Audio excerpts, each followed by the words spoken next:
स्वागत है सभी का।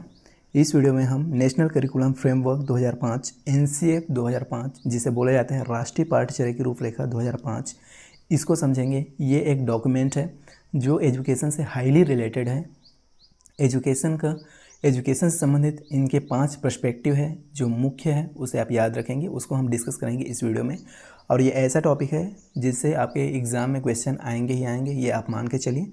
तो वीडियो को पूरा देखिएगा और पूरा समझिएगा, उसके बाद आप इनसे आने वाले क्वेश्चंस को इजीली सॉल्व कर पाएंगे। चलिए समझते हैं। राष्ट्रीय पाठ्यचर्या की रूपरेखा एनसीएफ कई वर्षों में प्रकाशित की गई। तो कब कभी इसका प्रकाशन हुआ है इसे भी आप याद रखेंगे। ईयर्स भी पूछ दिए जाते हैं, जमाने के लिए बोल दिया जाएगा आपको या सिलेक्ट करने के लिए बोल दिया जाएगा। तो सबसे पहला एनसीएफ आया था 1975 में, फिर दूसरा एनसीएफ आया 1988 में, फिर आया सन 2000 में, फिर आया 2005 में जिसके बारे में हम अभी डिस्कस करेंगे। उसके बाद अभी नया एनसीएफ आया 2023 में। तो ये पाँचों सन आप याद रखेंगे, पाँचों ईयर्स आप याद रखेंगे। 1975, 1988, 2000, 2005 और 2023। इसमें सबसे ज़्यादा इम्पॉर्टेंट जो है एनसीएफ 2005 जिससे अक्सर क्वेश्चन पूछा जाता है, जिसको हम अभी एकदम एक्सटेंडेड फॉर्म में समझेंगे आपके एग्ज़ाम के लेवल तक का। तो चलिए समझते हैं। इसका मेन मोटिव है connect yourself and the child to life itself. स्वयं को और बच्चे को जीवन से जोड़े, बच्चे जीवन से जुड़ के चीज़ों को सीख पाए। राष्ट्रीय पाठ्यचर्या की रूपरेखा 2005, national curriculum framework 2005। The national curriculum framework 2005 is one of the 4 NCF published in 1975, 1988, सन 2000 और 2005 बाय एनसीईआरटी इन इंडिया।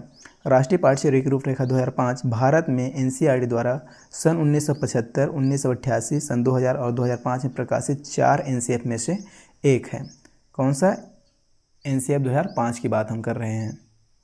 समझते हैं एनसीएफ के पर्सपेक्टिव, एनसीएफ का परिप्रेक्ष्य। ये 5 हमने यहाँ पे दिया है और पांचों को आपको याद रखना है। पांचों से क्वेश्चन पूछ दिया जाता है। मोस्ट इंपॉर्टेंट ये 5 ही है इसमें। तो पहला समझते हैं रटने की पद्धति से सीखने की ओर कदम बढ़ाना। बच्चे रटे ना, चीज़ों को समझे, अपने जीवन से उसे जोड़ पाए, जीवन से कनेक्ट करके, आसपास की चीज़ों से कनेक्ट करके चीज़ों को सीख पाए, प्रैक्टिकली सीख पाए, रटना ना पड़े किसी चीज़ को। To shift learning from rote method, rote method से सीखने पे उसे शिफ्ट करना है।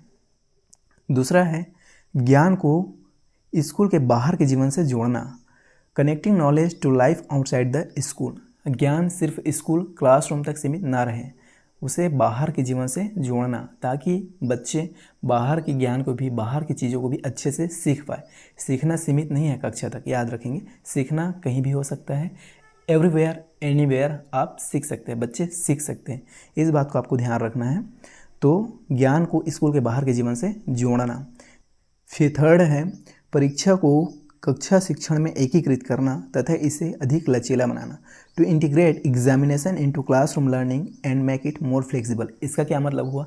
इसका मतलब ये हुआ कि परीक्षा कक्षा शिक्षण से जुड़ा हो, उसी में इंटीग्रेट हो, उसी के अकॉर्डिंग हो। ऐसा नहीं कि क्लास में कुछ पढ़ाया जा रहा है और एग्ज़ाम आप कुछ और ले रहे हैं। जो लेवल आपके एग्ज़ाम को होना चाहिए वो कक्षा के अकॉर्डिंग होना चाहिए, बच्चों के अकॉर्डिंग होना चाहिए। उसे फ्लेक्सिबल बनाया जाए, लचीला बनाया जाए। हार्ड एंड फास्ट नियम नहीं होना चाहिए, हार्ड एंड फास्ट एग्ज़ाम नहीं होना चाहिए। फ्लेक्सिबल एग्ज़ाम जो बच्चों के हित में हो, बच्चों के लिए हो, जो एग्ज़ाम बच्चों का आकलन करे, बच्चों के लेवल का हो, ऐसा एग्ज़ाम इस्टेब्लिश करना। कमियों के जिससे हम जान पाए कहाँ कमी रह गए पढ़ाई में। फिल द गैप, ताकि हम जो गैप है उसको हम फिल कर पाएँ, भर पाए। फिर फोर्थ है पाठ्यक्रम को समृद्ध बनाना ताकि पाठ्य पुस्तकों से आगे बढ़ सके। To enriching the curriculum so that it goes beyond text book.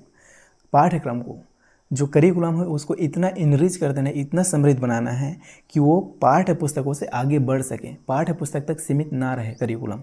पाठ्य पुस्तक के अलावा बच्चे खेल के माध्यम से सीख पाए, बच्चे फील्ड ट्रिप के माध्यम से सीख पाए, चीज़ों को एक्सप्लोर कर पाए और प्रैक्टिकली चीज़ों को सीख पाए, ज्ञान को अर्जित कर पाए। लर्निंग बाय डूइंग, इस कॉन्सेप्ट पे फोकस हो पाए। सिर्फ पाठ्य पुस्तक तक सीमित ना रहे सीखना और पाठ्य पुस्तक के ज्ञान को ही सर्वोपरि ना माना जाए, बाहर के ज्ञान को भी सीखा जाए, आत्मसात किया जाए। फिर पांचवा है देश की लोकतांत्रिक राजनीति के भीतर चिंताओं से प्रेरित एक सर्वोपरि पहचान का पोषण करना। Nurturing and overriding identity informed by caring concerns within the democratic polity of the country. देश की लोकतांत्रिक राजनीति के भीतर चिंताओं से प्रेरित एक सर्वोपरि पहचान का पोषण करना, आइडेंटिटी बिल्ड हो पाए, फिर आगे समझते हैं एनसीएफ 2005 का दृष्टिकोण और सिफारिशें संपूर्ण शैक्षिक प्रणाली के लिए हैं। The approach and recommendations of NCF are for the entire educational system.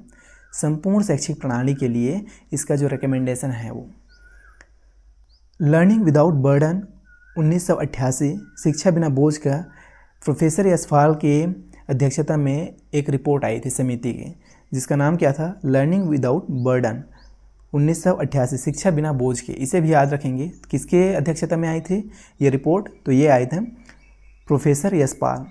याद रखेंगे, कई बार एग्जाम में पूछा गया है और आगे भी पूछा जा सकता है। प्रोफेसर यशपाल की जो नेशनल एडवाइजरी कमेटी हुई थी उसका जो रिपोर्ट आया था क्या था, लर्निंग विदाउट बर्डन, शिक्षा बिना बोझ के। फिर नेक्स्ट लाइन मोस्ट इंपॉर्टेंट है, समझेंगे। एनसीएफ 2005 का 22 भाषाओं में अनुवाद किया गया है और इसने 17 राज्यों के पाठ्यक्रम को प्रभावित किया है। कितने भाषाओं में, 22 भाषाओं में इसको ट्रांसलेट किया गया है और 17 राज्यों के पाठ्यक्रम को ये प्रभावित किया है। NCF 2005 has been translated into 22 languages and has influenced the syllabi in 17 states। 22 भाषाओं में इसका अनुवाद हुआ है और 17 राज्यों के पाठ्यक्रम को ये प्रभावित किया है। याद रखेंगे, डायरेक्ट फैक्चुअल क्वेश्चन बनता है, यहाँ से पूछ दिया जाएगा NCF 2005 का अनुवाद कितने भाषाओं में हुआ है, तो 22 भाषाओं में, और कितने राज्यों के पाठ्यक्रम को प्रभावित किया है, तो 17 राज्यों को। दोनों को याद रखेंगे, 22 भाषा और 17 राज्य। आगे समझते हैं common sources of physical discomfort. बच्चे की शारीरिक परेशानी के लिए सामान्य स्रोत कौन कौन से होते हैं उसको भी समझते हैं। Long walk to school, school तक लंबी पैदल यात्रा, इससे शारीरिक तकलीफ तो हो गई ही बच्चों को, तो इसको कम किया जाए। दूसरा है भारी स्कूल बैग, बच्चों का बैग भारी रहेगा तो भी तकलीफ होगा, तो बैग के वजन को भी कम किया जाए। फिर अगला है पढ़ने लिखने के लिए सहायक पुस्तकों सहित बुनियादी ढांचे का अभाव, lake of basic infrastructure including support books for reading and writing. भाई पढ़ने लिखने के लिए अगर पर्याप्त बुक नहीं होगा, सही बुक नहीं होगा, सही इंफ्रास्ट्रक्चर नहीं होगा, सही से क्लासरूम नहीं होगा, सही से बिल्डिंग नहीं होगा और वहाँ पे सुविधाओं की कमी होगा, तो भी पढ़ना लिखना प्रभावित होगा ही होगा, तो इसको भी सुधारा जाए। अगला है ख़राब तरीके से डिज़ाइन किया गया फर्नीचर जिसमें बच्चों के पीठ को अपर्याप्त सहारा मिलता है तथा उनके पैरों और घुटनों में ऐंठन होती हैं। Badly designed furniture that gives children inadequate back support and cramps their legs and knees। भाई ऐसा तकलीफ होगा तो बच्चे कहाँ से पढ़ पाएंगे, कहाँ से सीख पाएंगे, तो इसको भी सुधारा जाए। ये कॉमन सोर्सेस है जो फिजिकल डिस्कम्फर्ट लाते हैं बच्चों के भीतर, शारीरिक परेशानी लाते हैं, जिसका ये सामान्य स्रोत है। आगे और समझते हैं समय सारणी जो छोटे बच्चों के चलने फिरने और खेलने के लिए पर्याप्त अवकाश नहीं देती तथा जो बड़े बच्चों को खेलने के समय से वंचित करती है तथा लड़कियों को इससे बाहर रहने के लिए प्रोत्साहित करते हैं। बताओ, ऐसा टाइम टेबल जो बच्चों के लिए पर्याप्त खेलने का समय भी प्रोवाइड न कर पाती हूँ, तो इससे ही बच्चों को शारीरिक फिजिकल तकलीफ होगा ही होगा, शारीरिक परेशानी आएगी ही, तो इसको भी सुधारा जाए। फिर अगला है विशेषकर लड़कियों के लिए शौचालय और स्वच्छता संबंधी आवश्यकताओं का अभाव। अब बताओ, स्कूल कैंपस में अगर सेपरेट टॉयलेट्स नहीं है गर्ल्स के लिए तो भी दिक्कत है, फिजिकल डिस्कम्फर्ट इससे भी आएगा, शारीरिक परेशानी वाला बात ये भी है, तो इसको भी सुधारा जाए।